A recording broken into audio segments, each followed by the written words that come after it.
one of the elements of fascination for people over the last period of time has been what's happened to D.C. So we've gone from one of the most dangerous cities in our country to what they call a safe city. It's a totally safe city. In fact, I set up dinner in Washington, D.C. next week. I wouldn't have done that, to be honest. I would have had an obligation not to do it before I came into office, or even at the very beginning when things were so corrupt and so dangerous out on the streets.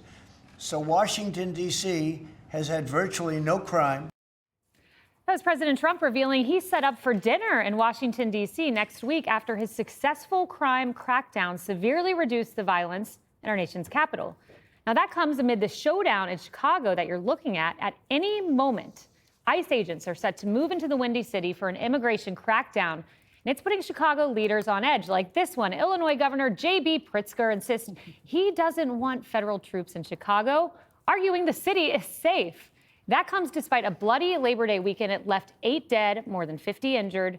But instead of teaming up with the president, who could fix all of this, Pritzker would rather taunt him.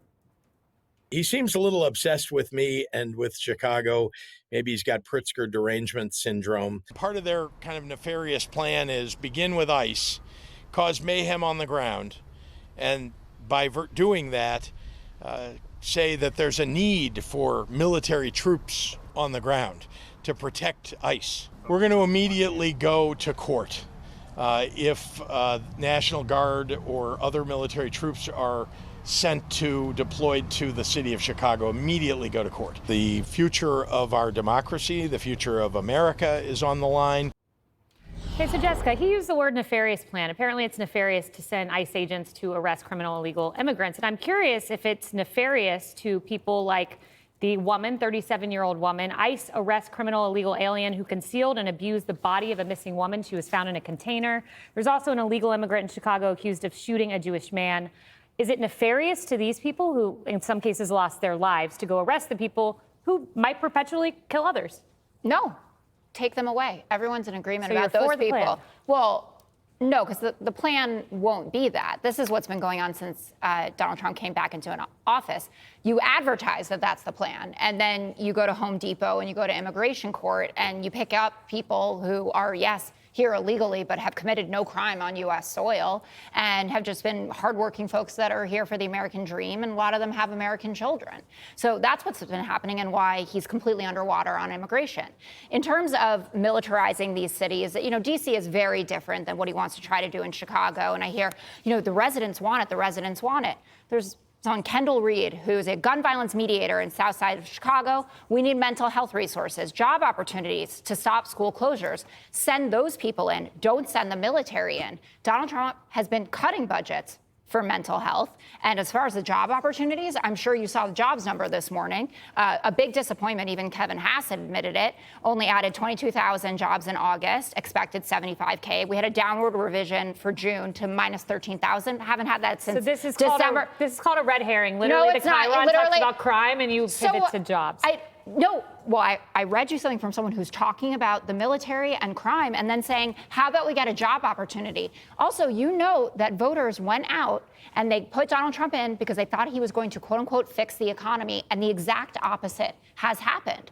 You can make people shoot others less. You can bring down crime by giving people job opportunities and a better economic future. And that's all criminals need is jobs. Right. Because they'll just stop shooting each other if they get a job. Where have you heard that before? Right. And, Jesse, we saw today Jeanine Pirro give this stellar press conference where she exhibited the rage the nation feels, the loss of a 21-year-old intern. We've seen losses like this across the country. I think people stand on that side. They do. And jobs are down because the illegals are gone.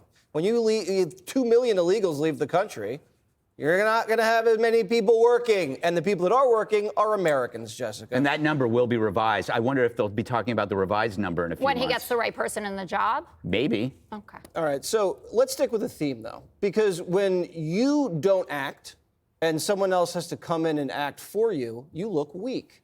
And when you go to court and argue that Donald Trump is too powerful, you look weak. Donald Trump is a man of action.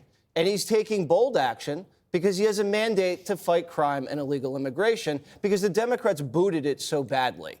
And if he moves on the streets. You see it, you hear it, you smell it, you can touch it. The Democrats make moves in court. What are they? They go to court, they hire a lawyer to argue on their behalf. Something happens in court, there's no cameras, and the next day a journalist writes about it in a newspaper that nobody reads. That's the problem with you guys. Nothing you do is affecting anybody because it doesn't even appear anywhere. Donald Trump's building things. He's arresting people. He's knocking boats out of the water. And you guys are arguing about extrajudicial banana jammas in court. Now, the Democrats need to stop saying Donald Trump's obsessed.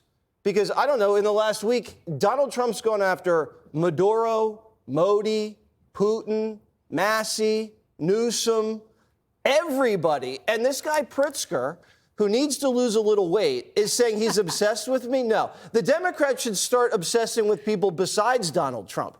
Pick somebody else besides this guy. He's not the only man in the world. Go after the drug cartels, the gangs. Go after the predatory lenders. Go after the nasty insurance companies. Go after somebody else besides this guy, because he's like the sun. And the only way you guys can get any attention is if he shines on you. Yeah, you know, Greg, I think that's spot on. I think J.B. Pritzker wants Donald Trump to be obsessed with him. It's silly. It's Captain Fatty Pants is guilty of projection. That's all Democrats do. Trump is obsessed with you, says a Democrat belonging to a party so completely fixated on this guy that they ignored every major issue, whether it was the border, whether it was crime or the economy. They let all that slide because they were fixated on Trump, to a point where they actually sided with sex traffickers and spousal abusers. By claiming that Trump is obsessed with them, they deflect from the actual issue that Trump is exposing, making it again about Trump. He's like a guy that gets arrested for robbing a bank and then blames the bank for lax security. The bottom line is, in every single story, the viewer has the freedom to discount all analysis, all criticism, all spin, because the people complaining are not the people being affected by the crime, the border, or the economy. They're, in fact, the people who discounted your concerns for 4 years about the crime, the border, the economy. So pay attention instead to the citizens who are responding based on their own experiences. Crime is down, streets are safer, they're happier. The Dems aren't. All the cable news channels, they're in hysteria except for Fox News. That's because for them, good news is kryptonite. You know, and Sandra, I think Pritzker and Newsom are having this little battle. They both want Trump more obsessed with them because it propels them for 2028. And there's this battle going on. I fear, Jessica, you just played right into Republicans' hands again with your argument about the economy. President Trump has been, pretty hard on the Federal Reserve Chair, Jerome Powell, to lower those interest rates, to get lenders lending again, to get people buying cars again, to get people building homes and buying homes again. If the job market was so weak, the Federal Reserve Chair should certainly be in a position to lower interest rates. He has not. He's got a dual mandate, right? It's inflation and it is employment. He keeps saying the employment picture is strong. So you should address that with Jay Powell. 70 people were shot in Chicago over Labor Day weekend. That happens every weekend in Chicago. We have people on our program, America Reports, in the afternoon, all week this week, residents in that city begging for the federal government to come in and help. It's a war zone. Many of them will describe that. We had Democrat Alderman Raymond Lopez on. He said it's absolutely asinine, the position that Democrats are taking with crime in the Windy City, a city I know very well, grew up and was raised there. We had another alderman who said he's lived in, he was a Democrat. He's left the party. He's lived in Chicago 67 years, he said. He said he had to leave the party. The Democrats have deserted him. They've gone too far to the left. P. Ray Easley, you probably know her well. She's an advocate for the federal government coming to the city to help. She says children are dying in the streets there. She said somebody has to care about us. In her words on my show, she said Democrats would rather score a win than ensure the safety of the residents of this city. I mean, somebody's got to listen to these people. And we will see first ICE, and we will see if he invokes Title 10. We're watching. Click here to subscribe to the Fox News YouTube page to catch our hottest interviews and most compelling analysis. You won't get it anywhere else.